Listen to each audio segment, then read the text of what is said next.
ਸਤਿ ਸ਼੍ਰੀ ਅਕਾਲ ਜੀ। ਲੈ ਕੇ ਹਾਜ਼ਰ ਹੈ ਪੰਜਾਬ ਸਕੂਲ ਸਿੱਖਿਆ ਬੋਰਡ 8ਵੀਂ ਸ਼੍ਰੇਣੀ ਲਈ ਸਮਾਜਿਕ ਵਿਗਿਆਨ। ਹਾਂਜੀ, ਜੋ ਸਾਡਾ ਅੱਜ ਦਾ ਪਾਠ ਹੈ 8ਵੀਂ ਸ਼੍ਰੇਣੀ ਦੇ ਲਈ ਸਮਾਜਿਕ ਸਿੱਖਿਆ। ਪਹਿਲਾ ਪਾਠ ਹੈ ਸਾਧਨ ਕਿਸਮਾਂ ਅਤੇ ਸਾਂਭ ਸੰਭਾਲ। ਯਾਨੀ ਕਿ ਇਸ ਲੈਸਨ ਦੇ ਵਿੱਚ, ਇਸ ਪਾਠ ਦੇ ਵਿੱਚ ਅਸੀਂ ਕਰਾਂਗੇ ਸਾਧਨ, ਉਹਨਾਂ ਦੀਆਂ ਕਿਸਮਾਂ ਅਤੇ ਉਹਨਾਂ ਦੀ ਸਾਂਭ ਸੰਭਾਲ ਸਾਡੇ ਲਈ ਕਿਉਂ ਜ਼ਰੂਰੀ ਹੈ, ਸਾਨੂੰ ਕਿਸ ਤਰ੍ਹਾਂ ਉਹਨਾਂ ਦੀ ਸਾਂਭ ਸੰਭਾਲ ਕਰਨੀ ਚਾਹੀਦੀ ਹੈ। ਇਸ ਪਾਠ ਨੂੰ ਅਸੀਂ ਇੱਕ ਛੋਟੇ ਜਿਹੇ ਟ੍ਰਿਕ ਦੇ ਰਾਹੀਂ ਸਮਝਣਾ, ਤਾਂ ਸਭ ਨੇ ਇਸ ਟ੍ਰਿਕ ਨੂੰ ਬਾਰ-ਬਾਰ ਦੇਖਣਾ ਔਰ ਧਿਆਨ ਨਾਲ देखना और कापी उपर भी अपने उपर नोट डाउन कर लेना ताकि तुम इसनों आसानी नाल समझ सको। सब तो पहला मनुख की है, सब तो पहला की है मनुख की उत्पत्ति हुई। यानी कि इस संसार के जब मनुख आया तो आले दुआले दी चीज़ों को समझिया। तो मनुख ने जब मनुख की उत्पत्ति हुई तो उसने आले दुआले दी जो चीज़ां सीगियां उन्होंने समझिया, जिवें कि पानी, पत्थर, रुख, सिर्फ अपने रहन सहन और भोजन की लोड़ लई। तो उसने की किया, सब तो पहला मनुख ने आले दुआले दी चीज़ों को समझिया, जिवें पानी, पत्थर और रुख, सिर्फ किस काम लई, अपने रहन सहन और भोजन की लोड़ लई। इन्हों ही की है साधन कहा गया। ये चीज़ां ही की है साधन कहाइयाँ। हुण असीं साधन की डेफिनेशन लिखने हैं, मनुखी लोड़ां नूं पूरा करना दा जो जरिया है उसनूं असीं साधन कहते हैं। समय के नाल नाल मनुखी लोड़ां वधदियां गईयां। हुण समां जिद्दां जिद्दां समां तुसीं देखदे हो डिवैलप हुंदा, उवें उवें साडीआं लोड़ां वधदियां जांदियां अते साधन भी वधदे गए। जिमें जिमें समा बढ़ता गया मनुख दी लोड़ां बढ़दियां गईयां ते साधन भी बढ़ते गए। फिर की है, हुण मनुख इन्ना समझदार हो गया कि आप साधन बनाउण लग गया। ठीक है, ये जो साडे कोले पहलां सीगे साधन, ये सारे कुदरत द्वारा प्रदान किए गए साधन है सानूं। हुण मनुख इन्ना समझदार हो गया कि उसने आप साधन बनाने शुरू कर दिते। इस तरह साधन दो प्रकार के हो गए, कुदरती साधन ते गैर कुदरती साधन। हुण कुदरती साधन दे विच जो कुदरत द्वारा मिलते हैं, जिवें जंगल, दरिया, खनिज पदार्थ, समुद्र, ये सारे की है सानूं कुदरत द्वारा दिते गए साधन हैं। ते गैर कुदरती साधन दे विच मनुख द्वारा पैदा किए गए साधन, जिवें कि मशीनरी हो गई, आवाजाही का ढांचा हो गया, बनावटी खादां हो गई, होर भी कई प्रकार के साधन जिहड़े मनुख द्वारा खुद तैयार किए गए। मनुख की जिंदगी निरंतर चलाउण लई साधनां नूं 6 भागां विच वंडिया गया। तुहाडे जिहड़ा ये पाठ हैगा इहदे विच 6 भागां दे विच जिहड़े ये साधनां नूं वंडिया गया है। अगे पहले नंबर ते आ जांदा जीव अते निर्जीव साधन। जीव अते निर्जीव साधन दे विच की है, जीव साधन है जो जानदार अवस्था तो पैदा होने वाले, जिवें जीव साधन किहड़े है, जानदार अवस्था तो पैदा होने वाले, जिवें जीव जंतु ਅਤੇ ਪੌਦੇ। ਉਦਾਹਰਨ ਲਈ ਕੋਲਾ, ਤੇਲ, ਭੋਜਨ, ਇਹ ਜਿਹੜੇ ਕਿ ਸਾਰੇ ਕੀ ਹੈ ਸਾਨੂੰ जानदार अवस्था तो प्राप्त होने वाले साधन है।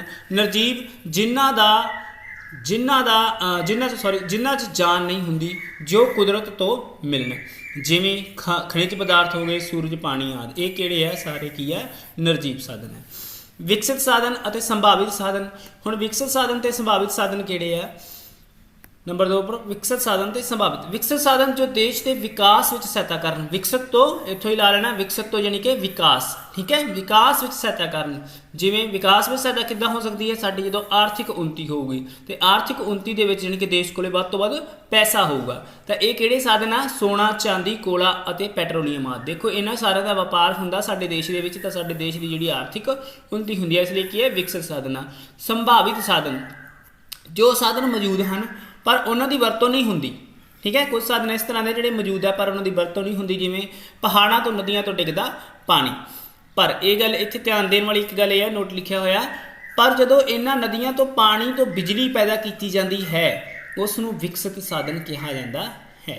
ठीक है जी, अगे आ गया नंबर 3 ते मुक्कणयोग अते ना मुक्कणयोग साधन। हुण मुक्कणयोग साधन किहड़े आ? जो एक बार वरतों विच आउण, जिन्हां दे खत्म होने का डर है। मुक्कणयोग साधन नाम तो स्पष्ट होंदा, जो एक बार वरतों विच आउण ते जिन्हां दे खत्म होने का डर होवे, वो की है मुक्कणयोग साधन। जिवें कि पेट्रोल, डीजल, ये सारे की है साडे कोले मुक्कणयोग साधन आ। ना मुक्कणयोग साधन कदे ना खत्म होने वाले साधन, जो बार बार वरतों विच आउण और कदे ना खत्म होने वाले साधन, जिवें कि सूरज की रोशनी, हवा, पानी आदि, ये जिहड़े साधन हैगे आ, ये कदे ना खत्म होने वाले साधन आ। ठीक है जी, अगे नंबर 4 ते है साडे कोले मिट्टी अते भूमि साधन। मिट्टी ते भूमि साधन इसनूं अलग अलग समझना, दोनों ही। मिट्टी साधन मूल चट्टानां दे टुੱਟਣ ਭੱਜਣ ਅਤੇ ਜੀਵਾਂ ਰੁੱਖਾਂ ਦੇ ਗਲਣ ਸੜਨ ਨਾਲ ਬਣਦੀ ਹੈ। ਜਿਹੜੀ ਮਿੱਟੀ ਹੈ मूल चट्टानां दे टुੱਟਣ ਭੱਜਣ ਅਤੇ ਜੀਵਾਂ ਰੁੱਖਾਂ ਦੇ ਗਲਣ ਸੜਨ ਨਾਲ ਬਣਦੀ है, ਤੇ ਇਸ ਤੇ ਮਨੁੱਖ ਫਸਲਾਂ ਪੈਦਾ ਕਰਦਾ है। ठीक है जी, ਭੂਮੀ ਸਾਧਨ ਹੁਣ ਇੱਕ ਤਾਂ ਹੋ ਗਿਆ ਮਿੱਟੀ, ਜਿਹਦੀ ਵਰਤੋਂ ਅਸੀਂ ਫਸਲਾਂ ਪੈਦਾ ਕਰਨ ਲਈ, ਬਨਸਪਤੀ ਪੈਦਾ ਕਰਨ ਲਈ ਕਰ ਰਹੇ ਹਾਂ। ਫਿਰ ਭੂਮੀ ਸਾਧਨ ਜਾਣੀ ਕਿ ਪ੍ਰਿਥਵੀ ਦੀ ਹੋਰ ਕਿਸ ਤਰ੍ਹਾਂ ਵਰਤੋਂ ਕਰ ਰਹੇ ਹਾਂ। ਭੂਮੀ ਉੱਪਰ ਮਨੁੱਖ ਆਪਣੀਆਂ ਆਰਥਿਕ ਗਤੀਵਿਧੀਆਂ ਜਾਂ ਹੋਰ ਕਈ ਗਤੀਵਿਧੀਆਂ ਕਰਦਾ, ਜਿੱਦਾਂ ਖੇਤੀਬਾੜੀ, ਉਦਯੋਗ ਹੋ ਗਿਆ, ਰਹਿਣ ਸਹਿਣ ਲਈ, ਆਵਾਸ ਲਈ, ਆਵਾਜਾਈ ਲਈ ਵੀ ਅਸੀਂ ਕੀ ਆ ਭੂਮੀ ਸਾਧਨ ਦੀ ਵਰਤੋਂ ਕਰ ਰਹੇ ਹਾਂ। ਨੰਬਰ 5 ਤੇ ਹੋ ਗਿਆ ਸਮੁੰਦਰੀ ਅਤੇ ਖਣਿਜ ਸਾਧਨ। ਸਮੁੰਦਰੀ ਅਤੇ ਖਣਿਜ ਸਾਧਨ। ਸਮੁੰਦਰੀ ਸਾਧਨ ਪਾਣੀ ਦੇ ਵੱਡੇ ਵੱਡੇ ਭੰਡਾਰ ਆ ਜਿਹੜੇ ਉਹ ਸਮੁੰਦਰ ਕਹਾਉਂਦੇ ਆ, ਠੀਕ ਹੈ, ਸਮੁੰਦਰ ਜਾਂ ਸਾਗਰ ਕਹਾਉਂਦੇ ਆ।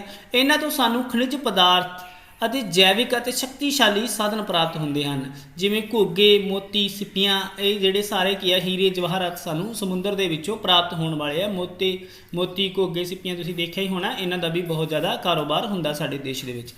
ਹੁਣ ਖਣਿਜ ਸਾਧਨ ਹੋ ਗਿਆ, ਧਰਤੀ ਵਿੱਚੋਂ ਮਿਲਣ ਵਾਲੇ ਪਦਾਰਥ ਹਨ ਜੋ 2 ਪ੍ਰਕਾਰ ਦੇ ਆ, ਠੀਕ ਹੈ। ਹੁਣ ਜਿਹੜੇ ਖਣਿਜ ਸਾਧਨ ਆ ਅੱਗੇ 2 ਪ੍ਰਕਾਰ ਦੇ ਧਰਤੀ ਦੇ ਵਿੱਚੋਂ ਮਿਲਣ ਵਾਲੇ ਪਦਾਰਥ ਆ, ਧਾਤੂ ਅਤੇ ਅਧਾਤੂ। ਧਾਤੂ ਦੇ ਵਿੱਚ ਆ ਜਾਂਦੇ ਆ ਲੋਹਾ, ਤਾਂਬਾ, ਚਾਂਦੀ, ਸੋਨਾ, ਐਲੂਮੀਨੀਅਮ ਆਦਿ। ਅਧਾਤੂ ਦੇ ਵਿੱਚ ਆ ਜਾਂਦੇ ਆ ਪੈਟਰੋਲੀਅਮ, ਕੋਲਾ, ਅਬਰਕ, ਮੈਗਨੀਸ ਆਦਿ, ਠੀਕ ਹੈ। ਇਹ ਕੀ ਆ ਖਣਿਜ ਸਾਧਨ ਆ ਜਿਹੜੇ 2 ਪ੍ਰਕਾਰ ਦੇ ਆ, ਧਾਤੂ ਤੇ ਅਧਾਤੂ। ਮਨੁੱਖੀ ਸਾਧਨ। ਹੁਣ ਮਨੁੱਖੀ ਸਾਧਨ ਮਨੁੱਖ ਆਪਣੀਆਂ ਲੋੜਾਂ ਨੂੰ ਪੂਰਾ ਕਰਨ ਲਈ ਜਿਨ੍ਹਾਂ ਸਾਧਨਾਂ ਦੀ ਵਰਤੋਂ ਕਰਦਾ ਹੈ ਉਹ ਕੀ ਹੈ ਸਾਰੇ ਮਨੁੱਖੀ ਸਾਧਨ। ਹੁਣ ਇਹ ਹੋ ਗਏ ਤੁਹਾਡੇ 6 ਪ੍ਰਕਾਰ ਦੇ ਸਾਧਨ। ਹੁਣ ਗੱਲ ਆ ਜਾਂਦੀ ਹੈ ਸਾਨੂੰ ਇਹਨਾਂ ਸਾਧਨਾਂ ਦੀ ਸਾਂਭ ਸੰਭਾਲ ਕਿਉਂ ਕਰਨੀ ਚਾਹੀਦੀ ਆ, ਔਰ ਇਸ ਲਈ ਸਾਨੂੰ ਸਾਧਨਾਂ ਦੀ ਵਰਤੋਂ ਪੂਰੀ ਸਮਝਦਾਰੀ ਨਾਲ ਕਰਨੀ ਚਾਹੀਦੀ ਹੈ ਤਾਂ ਜੋ ਸਾਡੀਆਂ ਆਉਣ ਵਾਲੀਆਂ ਪੀੜ੍ਹੀਆਂ ਲਈ ਵੀ ਇਹਨਾਂ ਸਾਧਨਾਂ ਦੀ ਵਰਤੋਂ ਕਰ ਸਕਣ, ਠੀਕ ਹੈ। ਸਾਨੂੰ ਇਹਨਾਂ ਸਾਧਨਾਂ ਦੀ ਵਰਤੋਂ ਬੜੇ ਹੀ ਸੰਯਮ ਨਾਲ, ਬੜੇ ਹੀ ਸਮਝਦਾਰੀ ਨਾਲ ਕਰਨੀ ਚਾਹੀਦੀ ਹੈ ਤਾਂ ਕਿ ਜੋ ਸਾਡੀਆਂ ਆਉਣ ਵਾਲੀਆਂ ਪੀੜ੍ਹੀਆਂ ਵੀ ਇਹਨਾਂ ਸਾਧਨਾਂ ਦੀ ਵਰਤੋਂ ਕਰ ਸਕਣ, ਉਹਨਾਂ ਲਈ ਵੀ ਇਹ ਮੁਹੱਈਆ ਹੋ ਸਕੇ, ਠੀਕ ਹੈ। ਜਿਵੇਂ ਪੈਟਰੋਲੀਅਮ ਹੈ, ਡੀਜ਼ਲ ਹੈ, ਇਹ ਖਤਮ ਹੋਣ ਵਾਲੇ ਸਾਧਨ, ਤਾਂ ਸਾਨੂੰ ਇਹਨਾਂ ਦੀ ਬੜੇ ਹੀ ਸੁਚੱਜੇ ਢੰਗ ਨਾਲ ਵਰਤੋਂ ਕਰਨੀ ਚਾਹੀਦੀ ਹੈ। ਇਸੇ ਤਰ੍ਹਾਂ ਤੁਸੀਂ ਇਸ ਲੈਸਨ ਦਾ ਰਿਵੀਜ਼ਨ ਕਰਦੇ ਰਹਿਣਾ ਔਰ ਇਸ ਚੈਨਲ ਨੂੰ ਸਬਸਕ੍ਰਾਈਬ ਕਰ ਲੈਣਾ ਤਾਂ ਕਿ ਤੁਹਾਨੂੰ ਜੋ ਵੀ ਨਵੀਂ ਵੀਡੀਓ ਆਏਗੀ ਉਹ ਤੁਹਾਡੇ ਤੱਕ ਪਹੁੰਚਦੀ ਰਹੇ। ਆਪ ਸਭ ਦਾ ਸਮੇਂ ਸ਼ੁਭ ਹੋਵੇ। ਧੰਨਵਾਦ।